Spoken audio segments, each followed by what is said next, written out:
Hello, a Rosie math teacher coming at you from my 6th period accelerated grade 7 math class, where today we are continuing module 3, lesson 4, right guys?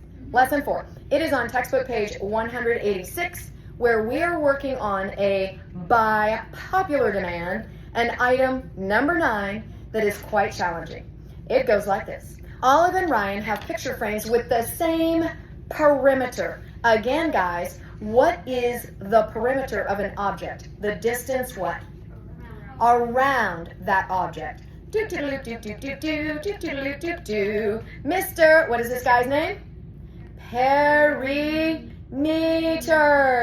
Why do I call him Mr. Perimeter? Because it reminds you that perimeter is the distance the little guy walks around that rectangle. Now, both Ryan's picture frame and Olive's picture frame, both of them have the same perimeter, distance around.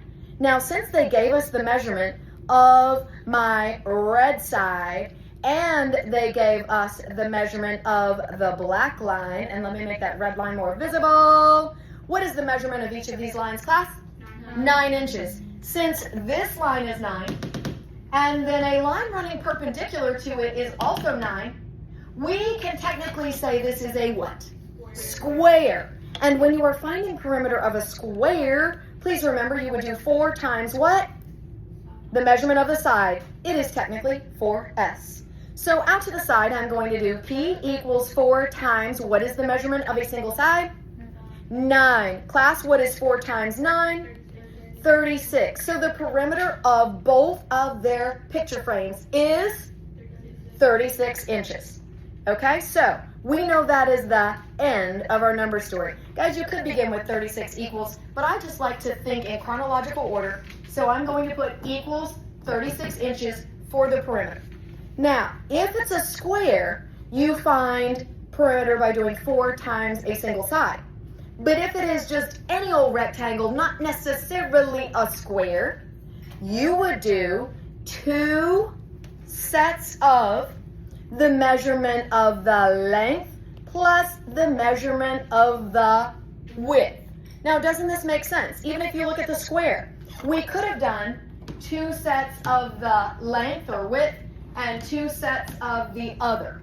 Correct? I shouldn't say sets, 2 lines that have the other measurement. So let's go ahead and ask ourselves, well then, how can we set ourselves up for success to find more information about Olive's picture frame?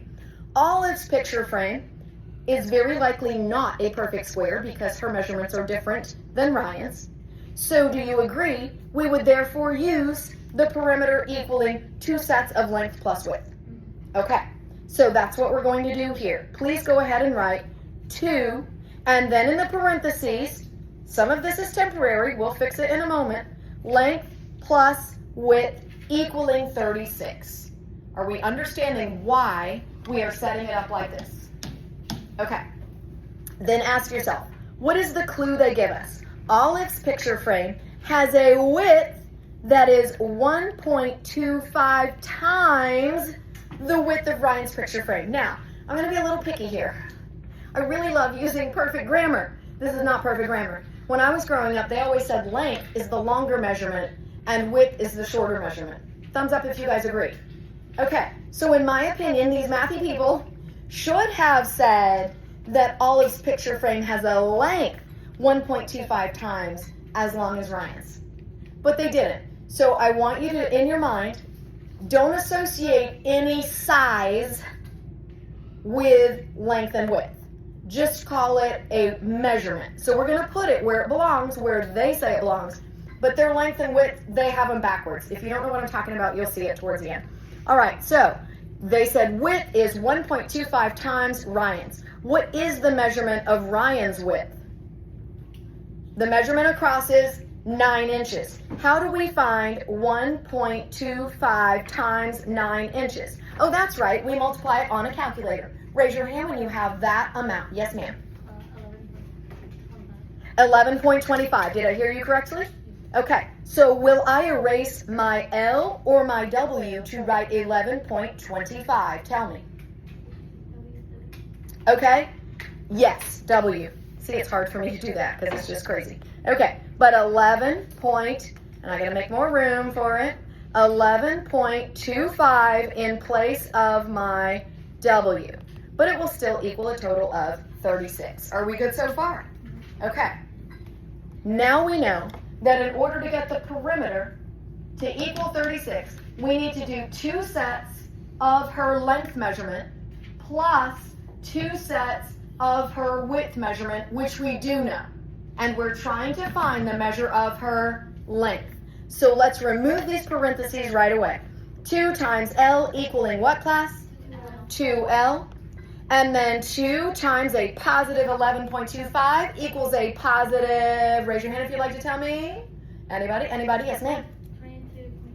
22.5 equaling 36. Are we understanding how we got 2L, 2 measurements of length, plus the 2 measurements of width equal 36? Again, perimeter, distance around that rectangle. Now, do we have a 2-step equation that we can now begin to solve? Yes, we do. Go to the variable side and find the constant there. What is the constant? Is it the 2 or is it the 22.5 on the count of 3? 1, 2, 3. 22.5. Yay, we got it, 22.5. How do we undo a plus 22.5 when we go the opposite way? Subtract 22.5. Do that on both sides. Minus 22.5. Use a calculator. Raise your hand when you have an amount underneath that. Yes, ma'am. 13 point what? 5. Excellent. You are correct. Equaling. Now, guys, can I cancel this out? Yes. And I wasn't doing a divide by line. That was just when I underlined it earlier to ask about it.